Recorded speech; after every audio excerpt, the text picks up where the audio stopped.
एक समय की बात है। एक गांव में सफेद साड़ी वाली चुड़ैल का आतंक था। चुड़ैल रात भर गांव में घूमती और गांव का जो भी आदमी उसे दिखाई देता उसे वो घायल कर देती। अरे कोई तो बचाओ, मर गया रे। एक रात हरिया अपने खेत से अपने घर लौट रहा था कि तभी अचानक उसके सामने चुड़ैल आ जाती है। अरे बाप रे, ये चुड़ैल कहाँ से आ गई? आज तो मैं गया काम से।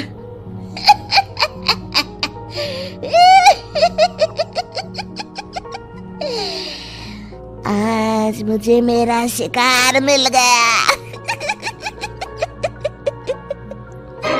अरे चुड़ैल दीदी, मुझे छोड़ दो। जैसे ही चुड़ैल हरिया की तरफ बढ़ती है, हरिया वहाँ से भाग जाता है और अपने घर के दरवाजे पे पहुँचता है। अरे भगवान, जल्दी से दरवाजा खोलो, मेरे पीछे चुड़ैल पड़ी है। हरिया की पत्नी जल्दी से दरवाजा खोल देती है। अरे आप इतना हाफ क्यों रहे हैं? अरे मेरे पीछे चुड़ैल पड़ी है, आज तो मैं बाल बाल बच गया। जल्दी से सभी दरवाजे और सभी खिड़कियों को बंद करके बत्ती बुझा दो। तभी चुड़ैल हरिया के घर के पास पहुंच जाती है। अरे वो आदमी कहाँ गायब हो गया? मैं भी देखती हूँ आखिर कब तक बचेगा। मैं अपने शिकार को इतनी आसानी से नहीं छोड़ती। इतना कहकर चुड़ैल वहाँ से चली जाती है। वहीं दूसरी तरफ हरिया और उसकी पत्नी दोनों अपने घर की खिड़की से ये सब देख रहे होते हैं। अरे बाप रे, ये तो बड़ी डरावनी चुड़ैल थी। अगले दिन ये बात आग की तरह पूरे गांव में फैल जाती है और धीरे धीरे लोग चुड़ैल के डर के मारे शाम होते ही अपने घरों से बाहर निकलना बंद कर देते हैं। कुछ दिनों के बाद भाई, मैंने तो इस चुड़ैल के डर के मारे रात को अपने खेतों को पानी देना बंद कर दिया है। कहीं मेरी फसल सूख गई तो मैं तो कहीं का नहीं रहूंगा। साहूकार का कर्जा कैसे चुकाऊंगा? अरे भाई, पूरे गांव वालों का यही हाल है। पता नहीं ये चुड़ैल हमारे गांव में कहां से आ गई। फिर एक दिन गांव के पास वाली नदी के किनारे एक बहुत बड़े तांत्रिक के आने की बात कुछ गांव वालों को पता चलती है। वो लोग जाके ये बात गांव के मुखिया को बताते हैं। मुखिया जी, नदी के किनारे एक बहुत ही पहुंचे हुए तांत्रिक बाबा आए हैं। हमें उनसे मदद मांगनी चाहिए। मैंने सुना है वो बड़े बड़े भूतों और चुड़ैलों को अपने वश में कर लेते हैं। मुखिया जी सभी गांव वालों को लेकर उस तांत्रिक के पास पहुंच जाते हैं। ओम फट स्वाहा, ओम फट स्वाहा। तभी तांत्रिक अपनी बंद आंखों को खोलकर कहता है, क्या बात है? तुम सब लोग यहाँ क्यों आए हो? मुखिया जी उस तांत्रिक को सारी बात बता देते हैं। अच्छा, तो ये बात है।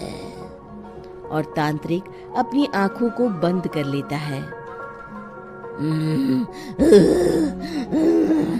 मैं देख रहा हूँ तुम्हारे पूर्वजों ने बहुत पाप किए थे, जिससे ये गांव अब श्रापित हो चुका है।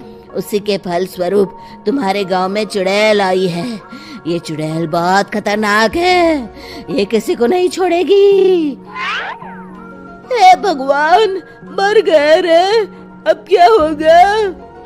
तभी गांव के मुखिया जी कहते हैं, बाबा, इस चुड़ैल से हम सबको बचा लीजिए। कोई तो उपाय होगा। इसका सिर्फ एक ही उपाय है। सभी गांव वालों को बारी बारी हर दिन अपनी आधी फसल उस पहाड़ी के ऊपर बनी काली गुफा में छोड़ के आनी होगी। तभी उस चुड़ैल की भूख मिटेगी और श्राप का प्रभाव खत्म हो जाएगा और तुम सब जिंदा बच जाओगे। सभी गांव वाले उस तांत्रिक की बात को मान लेते हैं और वहां से चले जाते हैं। फिर अगले दिन से रोज उस गांव के लोग बारी बारी से अपनी आधी फसल उस काली गुफा के पास जाकर रखाते। कुछ दिनों बाद हरिया की बारी आती है। बाप रे, आज तो मेरी बारी है उस काली गुफा में जाने की। क्या करूं, वो तो बड़ी खतरनाक चुड़ैल है। मेरे तो हाथ पैर कांप रहे हैं।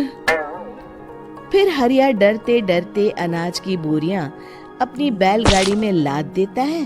तभी हरिया की पत्नी उससे कहती है, देखो जी, संभल के जाना और किसी भी हालत में शाम होने से पहले वापस आ जाना।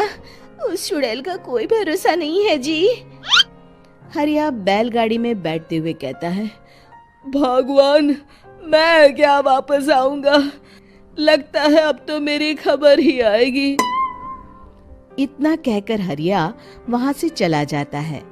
रास्ते में जंगल से गुजरते हुए हरिया की बैलगाड़ी का एक चक्का बड़े गड्ढे में फंस जाता है। हे भगवान, अब ये क्या मुसीबत है?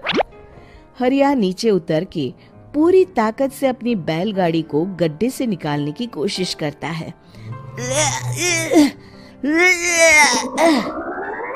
बहुत देर मेहनत करने के बाद हरिया की बैलगाड़ी उस गड्ढे से बाहर निकल जाती है। हे भगवान, अब तो शाम होने वाली है। आज तो मैं गया काम से। जैसे तैसे हरिया काली गुफा में पहुंच जाता है। अरे मर गया रे, यहाँ तो चारों तरफ डरावना माहौल है। मैंने यहाँ आने में बहुत देर कर दी, कहीं चुड़ैल नाराज ना हो जाए। हरिया अनाज की बोरियां वहां रख के जैसे ही जाने लगता है, तभी उसे किसी के आने की आवाज सुनाई देती है। हरिया एक कोने में छुपकर अंदर देखने लगता है। चुड़ैल वहां आती है और फिर अपने चेहरे से नकली चुड़ैल का मुखौटा निकाल देती है। हरिया ये देख के हक्का बक्का रह जाता है। तभी चुड़ैल कहती है, भैया यहाँ आना। आज तो बहुत अनाज आया है, इसे मिलाकर अब हमारे पास ढेर सारा अनाज जमा हो गया है। कल ही हम इसे शहर में बेच आएंगे और माला माल हो जाएंगे।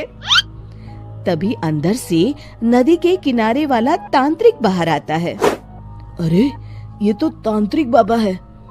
हाँ, अब तो हम दोनों की जिंदगी मजे में कटेगी। गांव वालों को बेवकूफ बनाना इतना भी मुश्किल नहीं था। लोग तो तुम्हें सच में असली चुड़ैल समझते हैं। हाँ, तुमने सही कहा। अब ये गांव वाले चुड़ैल के डर से जिंदगी भर इस काली गुफा में अनाज पहुंचाते रहेंगे।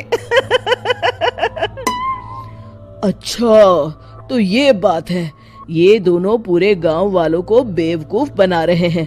अभी जाकर सबको बताता हूँ। हरिया उन दोनों की पूरी बातें सुन लेता है और जल्दी से वापस गांव में आता है। गांव वालों को पूरी बात बता देता है। इससे पहले वो दोनों हमारा अनाज लेकर शहर जाए, हमें उन दोनों को पकड़ना होगा। उधर दूसरी तरफ नकली तांत्रिक और नकली चुड़ैल बनी औरत एक बड़ी गाड़ी में सारा अनाज लाद के वहां से निकलने की तैयारी कर रहे होते हैं। जल्दी करो, इससे पहले हमें कोई देख ले। हमें यहाँ से निकलना होगा। और तभी वो दोनों देखते हैं कि सामने से सभी गांव वाले अपने अपने हाथों में मशाल लेके आ रहे हैं। दोनों बुरी तरह डर जाते हैं। रुक जाओ, तुम दोनों का भांडा फूट चुका है। अरे मर गए रे, ये गांव वाले कहाँ से आ गए? तुमने क्या सोचा इतनी आसानी से यहाँ से निकल जाओगे? ये अनाज हमने अपने खून पसीने से दिन रात खेतों में मेहनत करके उगाया है। दोनों मुखिया जी के पैरों में गिर जाते हैं। हमें माफ कर दीजिए, हम दोनों एक नंबर के कामचोर हैं। बिना मेहनत किए पैसे कमाना चाहते थे। हाँ हाँ, अब हम आगे से मेहनत मजदूरी करके पैसे कमाएंगे। हमें कुछ मत करना, हमें छोड़ दीजिए। इतना कह के दोनों गांव छोड़ के भाग जाते हैं और सभी गांव वाले फिर से खुशी खुशी रहने लगते हैं। शिक्षा, तभी तो कहते हैं कि किसी भी समस्या का समाधान केवल सूझबूझ से ही करना चाहिए और कभी हिम्मत नहीं हारनी चाहिए। दोस्तों, हमें उम्मीद है कि आपको हमारी ये कहानी पसंद आई होगी। कृपया हमारे चैनल को सब्सक्राइब करें और सभी अपडेट्स के लिए बेल आइकन जरूर दबाएं। और हाँ, वीडियो लाइक और शेयर करना मत भूलिएगा। Bye bye.